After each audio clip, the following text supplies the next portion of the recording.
ఉద్యమాలు దాదాపు 1965-66 నుండి కూడా చేస్తూనే ఉన్నాం.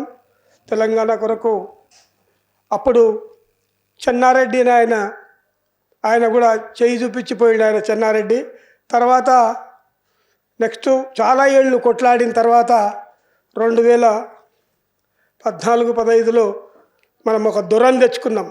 ఆ తెలంగాణ దొర కేసీఆర్ని తెచ్చుకున్నాము. ఆయన 10 ఏళ్ళు మనని పరిపాలించి మనం ఏదైతే నీళ్ళు నిధులు నియామకాలు అనుకున్నామో నీళ్ళేమో ఆంధ్రలోకి తీసుకుపోయింది. ఆయన నిధులు వాళ్ళ ఇంట్లో ఉన్నాయి, నియామకాలు కూడా వాళ్ళ ఇంట్లో పెట్టుకున్నాడు. పైగా ఎన్ని కేసులు పెట్టిండంటే తెలంగాణ ప్రజాఫ్రంట్ పైన చాలా కేసులు పెట్టిండు. చాలామంది జైళ్ళకు వెళ్ళొచ్చిండు.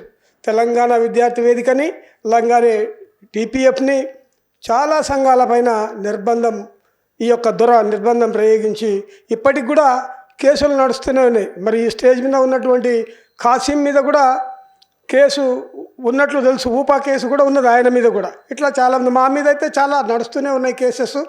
కేసులకైతే ఏం భయపడేది ఏముండదు. మొన్ననే ప్రజల కొరకు కష్టపడుతూ ఒక స్కూల్ నడిపిస్తూ ఆర్ఫన్ చిల్డ్రన్స్ని దాదాపు 100-150 మందిని ఆయన ఒక ఆశ్రమం నడిపిస్తూ చదువు చెప్పి వాళ్ళని పెద్దగా చేసి ఉద్యోగాలు ఇప్పించి పెళ్ళిళ్ళు చేసిన ఆయనను కూడా తీసుకుపోయి ఊపా కేసు కింద జైల్లో పెట్టిండు. మరి మాట్లాడడమే అన్యాయం అయితే మరి ఎవరు మాట్లాడాలి? ఎన్నో అక్రమాలు జరుగుతున్నాయి కదా, మరి వాటి మీద మాట్లాడవద్దా?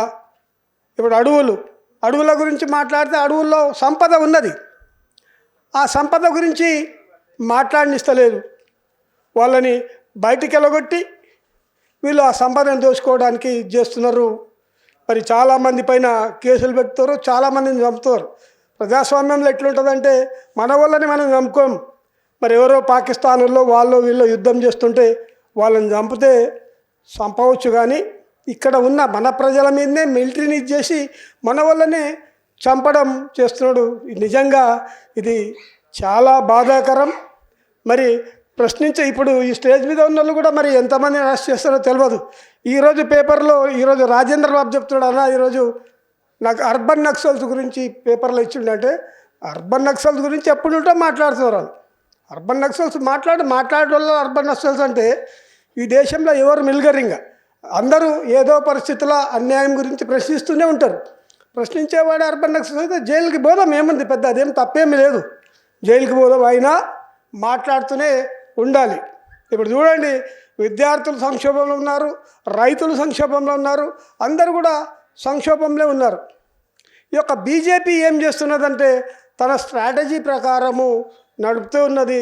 రాముణ్ణి తీసుకొచ్చి మన లోపల పెట్టిండ్రు, జై శ్రీరామ్ అని చెప్పి మాట్లాడతాం.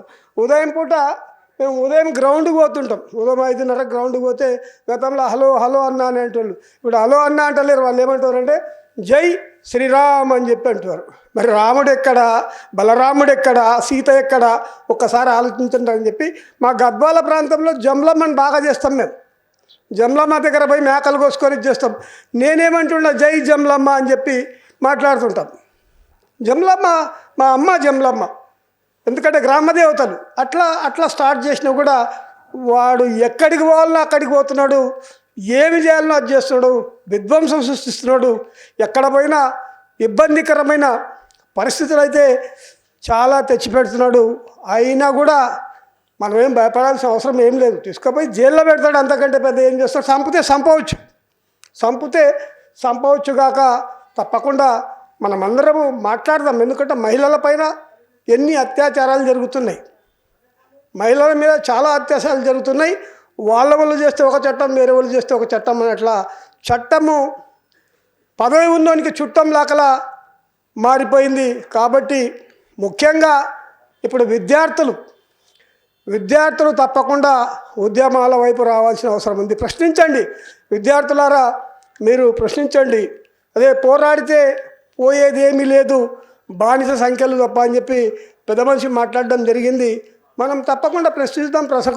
మనం ప్రజాస్వామ్యయుతంగానే పోరాడుతున్నాం. ఇక్కడ ఉండి మనమేం తుపాకులు పట్టుకొని ఏం పోరాడట్లేదు.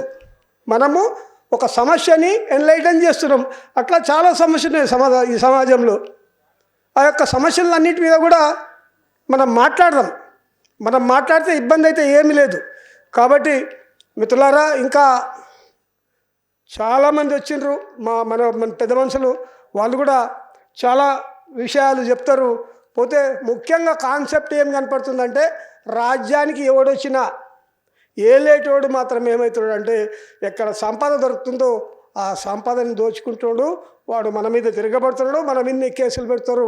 కాబట్టి ఎప్పుడు కూడా మనము ప్రశ్నిస్తూ ఉంటే తప్పకుండా వాడు వెనక్కి సెట్ బ్యాక్ అవుతాడు అని తెలియజేస్తూ, నాకు ఈ అవకాశం ఇచ్చినందుకు అధ్యక్ష వర్గానికి ఉద్యమాభినందనలు తెలియజేస్తూ, జై ప్రజాస్వామిక తెలంగాణ.